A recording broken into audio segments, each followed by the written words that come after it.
Kemudian yang berikutnya Bu, di antara bentuk berdusta atas nama Allah dan Rasulnya adalah berbicara perkara gaib tanpa dalil. Berbicara perkara gaib tanpa dalil.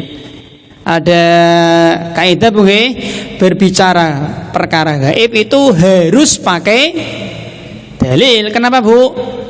Karena perkara gaib tidak tampak toh, tidak kelihatan nggih. Kalau perkara-perkara yang tampak ya nggak perlu dalil, nggih, tidak perlu dalil nggih. Makanya sering kita sampaikan, kalau jenengan ingin bahagia di dunia nggak butuh agama sebenarnya. Kenapa kelihatan? Apakah orang-orang Jepang bahagia Bu di dunia? Ya bahagia, mereka tertawa, gembira, senang. Gitu, orang-orang Amerika, orang-orang Eropa, orang-orang kafir, mereka bisa bahagia di dunia. Kenapa? Karena kelihatan. Lah jenengan kalau ingin bahagia di alam barzah, di alam mahsyar, di alam akhirat harus pakai agama. Kenapa Bu? Karena ndak kelihatan.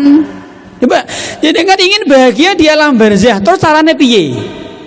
Nah, satu-satunya cara kalau ingin bahagia di tiga alam gaib ini, alam barzah, mahsyar dan alam akhirat, ikuti manusia yang tahu perkara gaib. Sinten? Ya Nabi. Mustahil, enggak mungkin, mustahil orang ingin bahagia tanpa agama. Bahagia di akhirat ya, kan perkara gaib toh. Tak ulang. Tidak mungkin seseorang bisa bahagia di alam barzah, alam kubur, alam mahsyar, alam akhirat tanpa bimbingan wahyu. Mustahil Bu. Kenapa? Karena kita tidak tahu kondisi akhirat. Nur sewu, siapa yang pernah ke akhirat? Angkat tangan. Rano. Yang pernah piknik ke alam kubur? Oh ndak. Nek kuburan bola-balik Bu nggih. Alam kubur, alam gaib toh. Yang pernah jalan-jalan ke alam mahsyar? Ora ono, sama Bu. Jadi satu-satunya cara jalan ingin bahagia di alam barzah, alam akhirat, alam mahsyar, ikuti manusia yang tahu kondisi alam itu, yaitu Nabi. Maka wajib dibimbing dengan wahyu. Nek sekedar pingin bahagia ning donya, ora usah pakai agama iso. Ya tadi orang-orang ateis, orang-orang kafir mereka bahagia di dunia tapi karena kelihatan.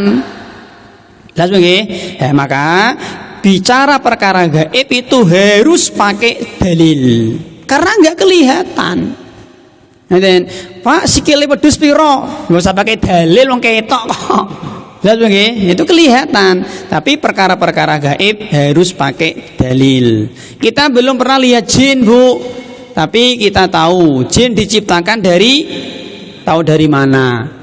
Dalil. Kita belum pernah lihat surga neraka, tapi kita tahu pintu surga ada.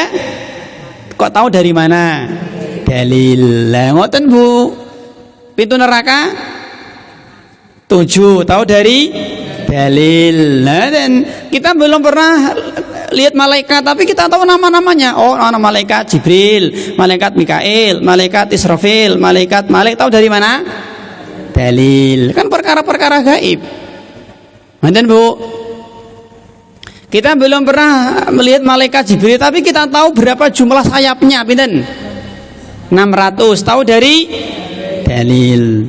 Dan Bu, contoh jelas ya. Jadi bicara perkara gaib itu harus pakai dalil. Maka nun sewu, kalau ada kiai, ustadz, tokoh A, tokoh B, Gus A, Gus B, kok dia bicara perkara gaib tanpa dalil, tidak usah digubris.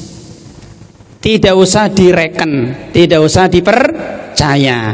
Meskipun dia Habib, meskipun dia Gus, jelas bukan? Karena ini perkara-perkara gaib.